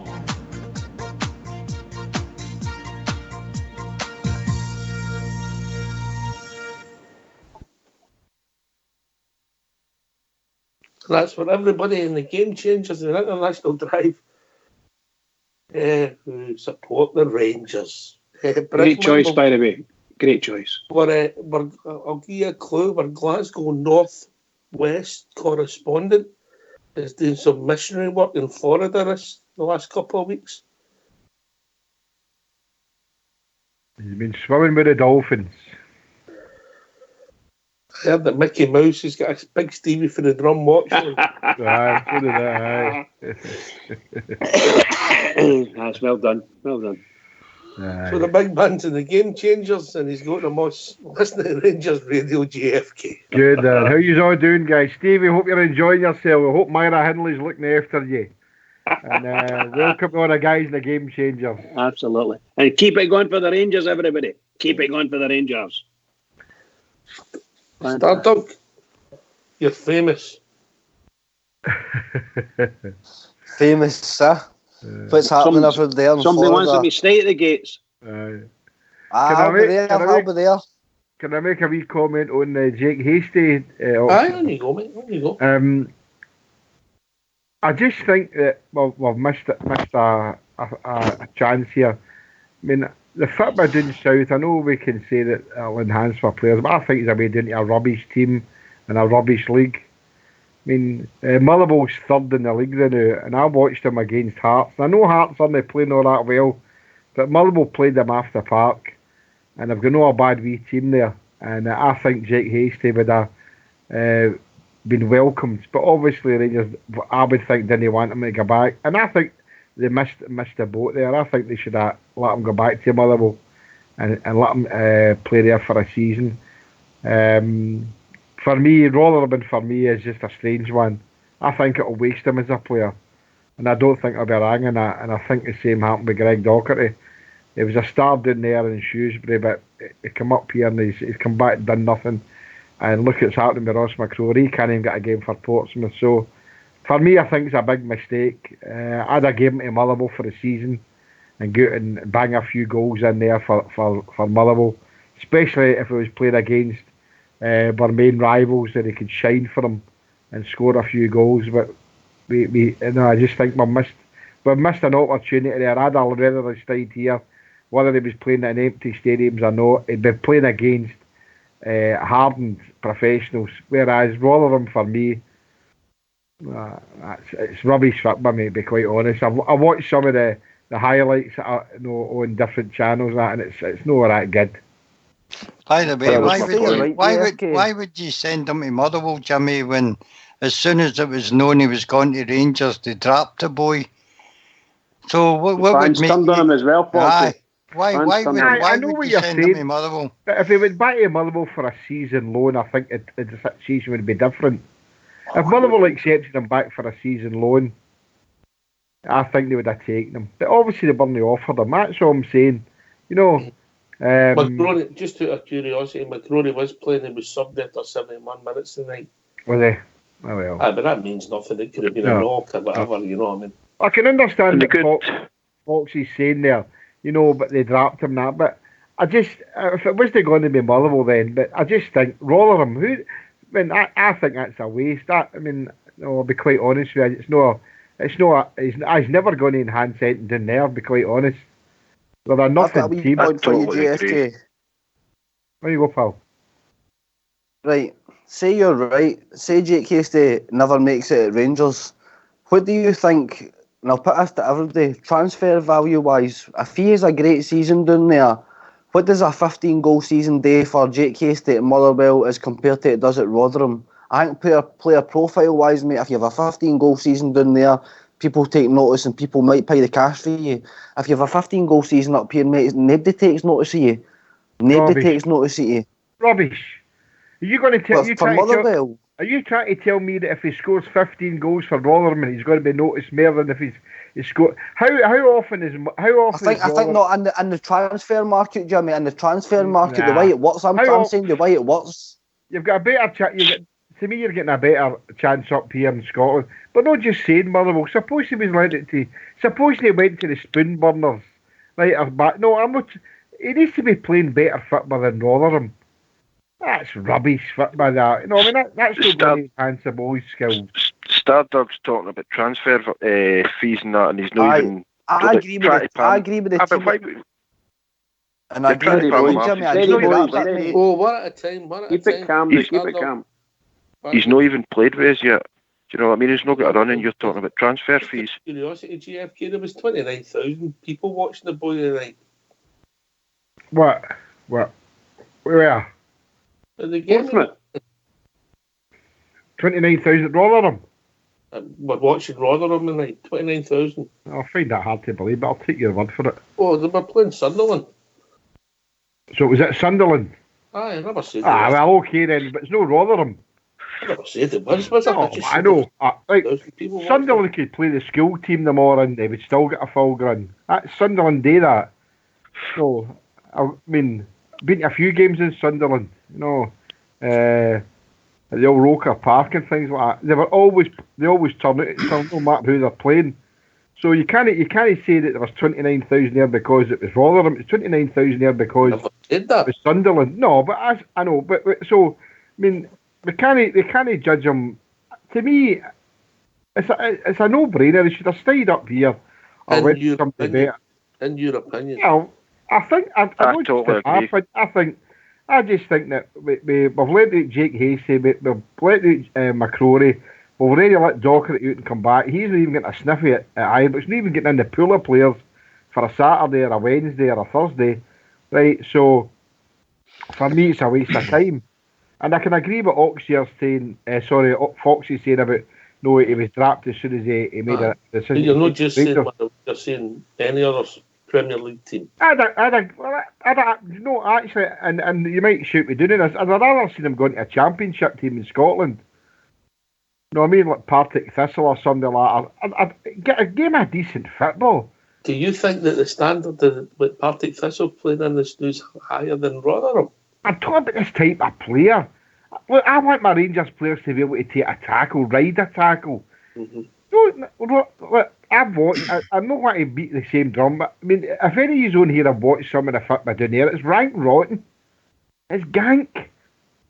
When you watch some of the stuff we're watching. I know that, Ox here, but you know, I want the Rangers players to if they're going to progress better. I don't care if they're playing in front of 2,000, playing with St Johnstone or somebody. I want to be there playing every Saturday. No fun. Jimmy, can I just come in on that just for a second? I'm just going to ask everybody on the board as well, on the lot of forum as well. Young Glenn Middleton is away to Hibs, spin burners as you call him, Jimmy. I don't know whether he's still getting chosen. I know he came out and played one game. He was very good, apparently, according to reports. But I don't know if he's played again. So we need to watch out for that as well, because you could end up going to some of these teams and they get 4 or 5 games out of you and then just dump you. All due respect to Glenn Middleton. Glenn Middleton is never going to play for Rangers again. In my opinion, and it's my opinion, I don't think he'll ever play for Rangers again. The same as I don't think McCrory will ever play. Is that the reason? Is that the reason why we've loaned him out to Hibs? Because he'll never play for Rangers again. Do you think? No, I don't think he's good enough for Rangers. He had a wee flash here last season, and I don't think he's good enough for Rangers. I think Jake Hasty could be a player, but I think loaning players out. You're saying you want our players to be loaned out to teams where they will get A, games, and B, the games will be roughly as good quality as possible. And Hibs are supposedly not a bad team, and they're playing in the same league, so there'll be good games. But I don't think he's getting a game. That's what I was meaning. Of course, he's not getting a game. But I mean, to me, it's a no-brainer. I think Stevie Fairshield's agreeing with there. You know, the fact of the matter is we're lending players who are getting games, are playing for teams rather that. To me, that they're not. I don't think they'll do anything. And I keep getting back to. On you go, mate. Sorry, can I just come in? I think my original point is that for a player to play for Rangers and to develop at Rangers, to be a Rangers player, they're never going to develop at Rotherham or any of these teams. You can't get, and using your Hibs analogy, if you can't play for Hibs, you can't play for Rangers anyway. So I don't think we should be going to League 1 and 2 clubs. One, Stardog, you said how many players have come up for real leagues and never made it at Rangers. Well, exactly. That's my point. Why are we sending them there to develop? Can he? How many for Wigan? Aye, we did, aye. And how many else did we bring up that are no longer at the club? I mean, you've got it's not about signing players; it's about developing a player. I know, but you've got to play. I mean, even our reserve league has been done away with because players weren't developing because you're not playing at a high enough level.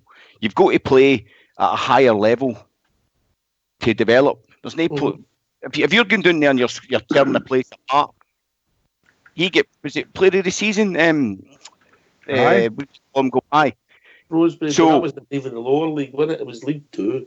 So what my point is, you know, development. He's playing. If you come out there, if you come back for there, and it's been a slog for you, and you've learned. But if you're coming away with man of the match this and man of the match that, then you would say that maybe he's not been challenged enough. He'll never make it at Rangers. Obviously, the boy McCrory's away, and I don't think Hasty will make it either. You've got to be playing at a higher level. 4 games. If you went to Hibs, like the boy Middleton, if Middleton gets 20, 30 games this season, and he plays 4 of them against the Mankey mob. He never got on the park on Sunday against Kilmarnock. He was on. No, I know that. No, I get that. So therefore, he's only making the bench for Hibs. So he's no Rangers quality, definitely no. Yeah. And so therefore, you want players that are going to break into a Hibs team, that a Motherwell team, and they're going to get 4 at Hearts, 4 at Hibs, 4 at Motherwell, 4 at Celtic. That's what you're aiming off for. And if you would have to say that if they can't do that, then you're wasting your time. There's no point sending somebody. Middleton's not going to put a dent against Celtic. JFK's right. He's not even good enough to get into our team. No, that's my point. So this development thing is for me a misnomer at best. Yeah. Can I just say, I look, like that. we've got some That players. was good, mate. If we've got players in our team, if we get players in our squad that need to go out and get a game, I would suggest that the management are going to try and get them into a league where they will guarantee them a game every week, and that might be just through sheer skill, a drop in class, or whatever it is. That's probably what I they've agree done. with that. I agree with you. Have you seen? For me to see Glenn Middleton, who played not too bad for us for a wee while, if he can't move on, then Rangers need to accommodate him either by letting him get match fit, stay up at match fitness, not necessarily the great levels that Rangers are at. Because I don't disagree with you. Some of these guys probably will never ever play for Rangers, but they need to be match fit so that when they come back up and a chance is for them to move on, at least they've got that experience behind them and they've had a lot of games, and that's the most important thing. Games, minutes in their legs. Okay, sorry, pal. I know you've got a bee in your bonnet, right, about putting them out to teams up here, right? You've made that clear, right? But I'd rather see them up here playing against players that they're going to be playing against going forward after coming back to us. I think it's a no-brainer. Why get down to Rotherham? I can't. Who are you speaking about now? Sorry, which one are you speaking Any about? Rangers player. Any Rangers player going to Rotherham? I've got any team. I think they should be loaned out in our league. They can't play against us either. That's a bonus. But I think you're talking about the different guys. You see the likes of Jamie Murphy or Graham Dorrans. These guys who had a lot of quality coming back from injury, they can't get quite ready yet. So we'll lend them out to some teams in our league, for instance, and let them get some games because they're good enough players to get a game, and they'll come back and they'll be a benefit to us. You're speaking about guys who struggle at the development area and they've got the edge of our teams, or some of our teams, and they just can't get them in, can't fit them in. So where are you going to put them? We'll send Middleton to Hibs. In all probability, Middleton won't play any more than, if he's lucky, 10 games at Hibs. But nobody's talking about Jamie Murphy. But Jamie Murphy... I'm talking about when you're lending players out. No, I know that. If you're lending players out, all I'm saying is to give people, they're different quality players. They're first-team players. Of course you are. Glenn Middleton is not a first-team player, and neither was young Hasty. So you need to get them out and get them a lot of games. A lot of games. That's all I'm saying. But it's the quality they're playing against. And what I'm saying is I think they would do better up here playing even in the Scottish Championship. I know somebody's made twirling in your chairs or whatever and said he's talking rubbish, but okay, they might only be playing again in front of 1,200 people or whatever, but I think they would have a better chance of enjoying their football. I know Middleton's not getting a game at the Spoonburners, but that's neither here nor there because he's never going to play for Rangers again. So for me, what would young Hasty need to do down at Rotherham to come up and change everybody's mind up here? What if he scored 30 goals down there? Would you say that makes him a Rangers player? Who, Middleton? No, Hasty? Bridgman. If Hasty who are you speaking about now? Hasty. I'm talking about Hasty. If Hasty comes out 30 goals, right, the same as Fred's done again for Rotherham, and he comes back here next season, would you say that then he's ready to play for Rangers first team? Oh goodness, I wouldn't know. You need to see how he gets on. If he goes down there and he gets, if he gets a full season, that's no different if the guy was playing for the reserves and scored 30 goals in the old days. It's a gamble. It's all about development and seeing if you can fit somebody in, if it's a blend, if it's potential. Can I just say something, guys? Sorry, I'll carry on. What's the point? Again, what's the point sending them down there, right, where it's not as physical? But Gerard's reason might be, I want this boy to toughen up. Fling him in the Scottish League then, where he's going to get kicked in that. Then when he comes back, he'll be tougher. Yeah, it might not be that reason he sent him down there. That might not be. Their touches. I think personally that if you're not good enough to play for Rangers at 22, you're never going to be good enough to play for them. Barry Ferguson didn't need to wait, he was 22. No, I think that's where we saw with Glenn Middleton come in and we were all blowing my trumpet about him, saying, "Oh, he looks not a bad player," and everybody on here did. And Listen I think back to the archives. Listen back to the archives. I know you just took the words out of my mouth. There was some who, and I was one who did bum him up, and I put my hand up to that. But I just think as time went on, it was proved that he was never going to be a Rangers class. And I just think I'd like to have seen the boy Hasty become part of the first team pool at Ibrox and then see what he could do. Put him on at the League Cup games and things like that. Maybe bring him on as a sub. No, because we're crying out for a third striker. And Did put him on the League Cup game. Sorry? He did. Aye, but he's away now. He can't play the rest. No, as I say in Oxford, well, I'd like to have seen Merriam. I'd like to have seen him, to come on and show us what he could do. That would have gave the boy confidence, And now he's doing play for Rotherham. And if he scores 30 goals in there, brilliant for him.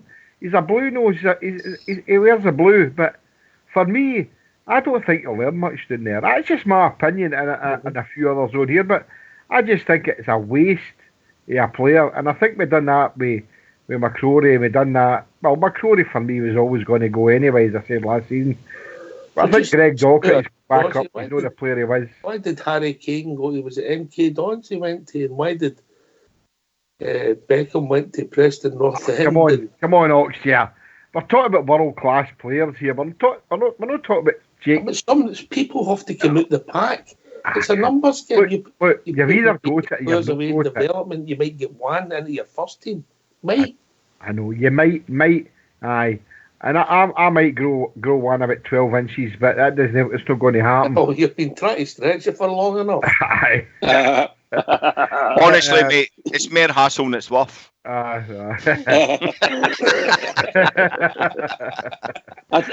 I just say, and I'm not being funny when I say this, I want Rangers to utilise the leagues in England to bring our players on rather than the Scottish leagues. I don't think we get into the Scottish leagues. Young boy Hasty, I know 2 years ago, maybe even 3 years ago, I might have sort of agreed with Jimmy, but based on what's happened to us and the way things are, as soon as that young boy signed a document to say he was going to go and sign for the Rangers, he was getting dropped like a hot potato, and the crowd turned against him. And no matter what happens, that door's shut as soon as he signed for Rangers, and there was no way back to Motherwell for him. I'm afraid he would never have got into Motherwell. All right, I'm going to about the club. Sorry, pal. I'm going to bring in two people with a voice of reason. One's intelligent, sharp, the other one's Fox. Big Ulster and Fox, and he's come. On you go, Ulster.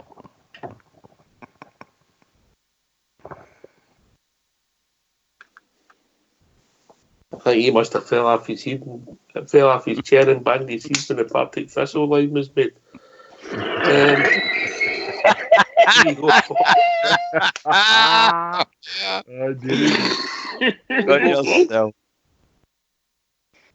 I think Jake Hasty's got a chance at Ibrox. Is that what we're talking about? Just the whole thing. Is it worth it?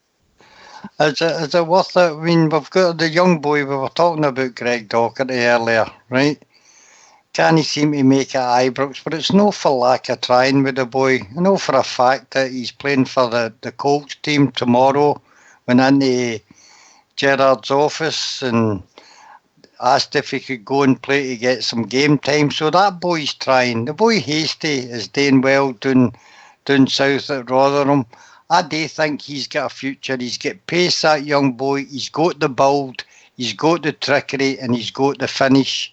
And I think it was very last minute before Stevie Gerrard let him go on loan, because he was sizing him up right to the death before he let him go down there.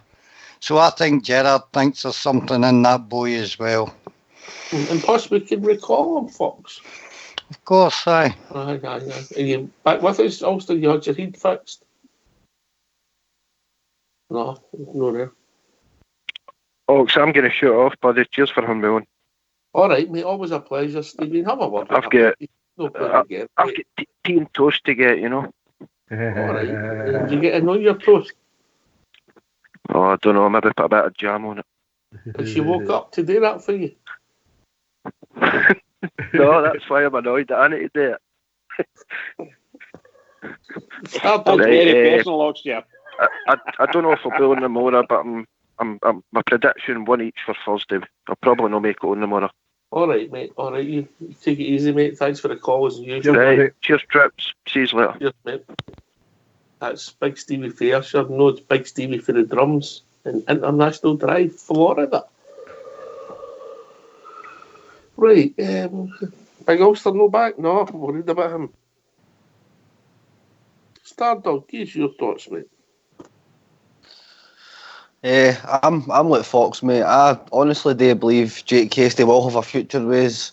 I think Gerrard was sizing them up to the very last day. And remember, I mean, we've only got, as we speak right now, we've only got one right winger, and he's not even really a right winger because he's left-footed, and that's Ojo. So, I mean, next season, coming up back for the summer, providing he has a good season down south, he'll be the first right winger in the team sheet, mate. We'll need to go and buy players and things like that, so it's up to him to impress the manager. I think it is a good loan move. I would have liked a League One, things like that, but I can't grumble, mate. There's some decent teams down in League Two. Obviously, Rotherham's not a big team, it's not a big club or anything like that, but League One, I just think it's a better stage, Ox, isn't it? It's a better stage to go and present yourself and to go and maybe develop yourself and things like that. It's a 22-team league or whatever it is. It's competitive enough for him. I've just been informed that I should be supporting them because of their nickname. Rotherham. Yeah, the Millers. The Millers. The Millers. Wow, I never knew that. I've just been told that. Hear me now, no? Oh, we can hear you. But Yeah, me now. me. I don't know what's going on with it. Technology. No, we're just going to have to wait and see what happens. You know, if he goes down there, has a really good season, a bit like Doherty did last season, and then he comes up again, a bit like Doherty, and doesn't get a game, then I think it proves that bringing them, that we're letting him go down there really isn't benefiting anybody. But hopefully he does well down there and he comes back, you know, a much better player. Like they'll be playing big sides, there'll be big away games for him, like your Coventry's, Ipswich, Portsmouth, Sunderland. So he'll be in big stadiums. And it will be a decent standard down there. I know there's no argument it is as good as the Scottish top flight. Probably not. But Can I just ask another wee question? See what you think of this. See if the Scottish setup isn't good enough to develop our players in terms of loans. Why has he sent McPake to Dundee?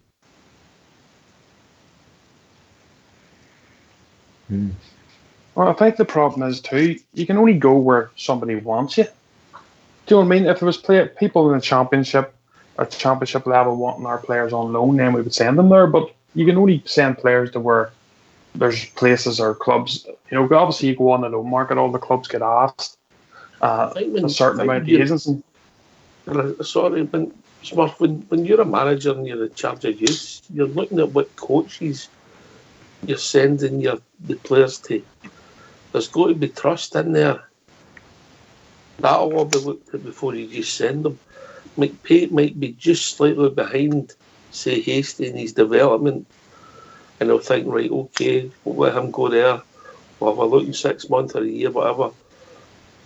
Where do we go with him, or we move him on to a wee bit more development, you know, and then you get the odd one that'll come in the pack, like your Barry Ferguson will go straight into the team at 18 years of age and never look back. But they're few and far between. Few and far between. Fox, and you come there, Bridge.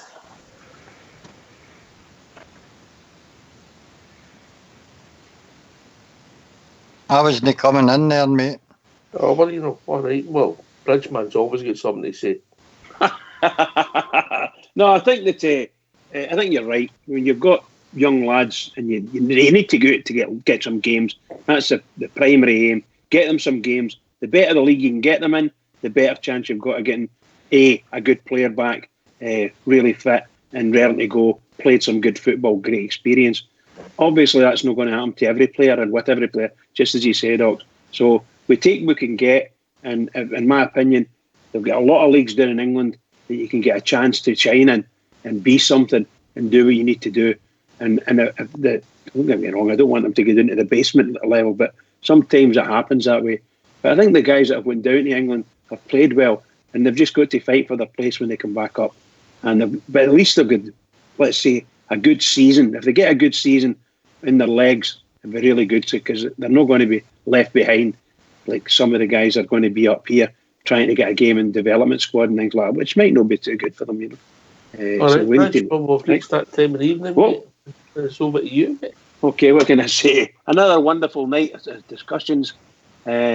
Hopefully everybody were quite friendly when they finished up. I wanted to be like that all the time. Can we just please keep it like that? A bit of respect for each other and a bit of enjoying each other's company. So to all the Rangers fans all over the world, and particularly Rangers fans in here and Rangers Radio, every single one of us, please, ramping up for Thursday night. Keep it going for the Rangers, because the Rangers really need us. Keep it going.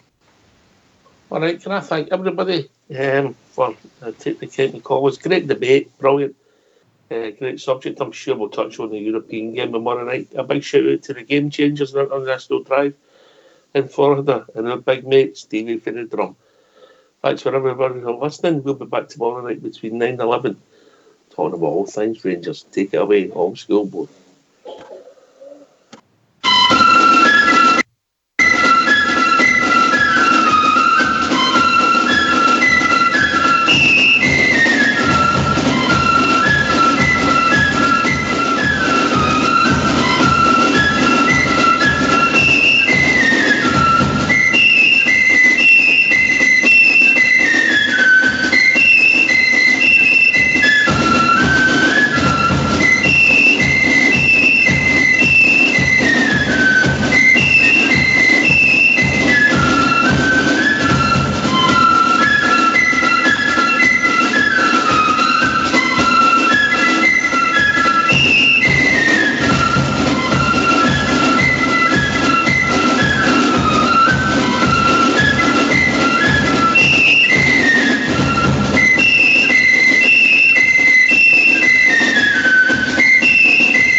Oh,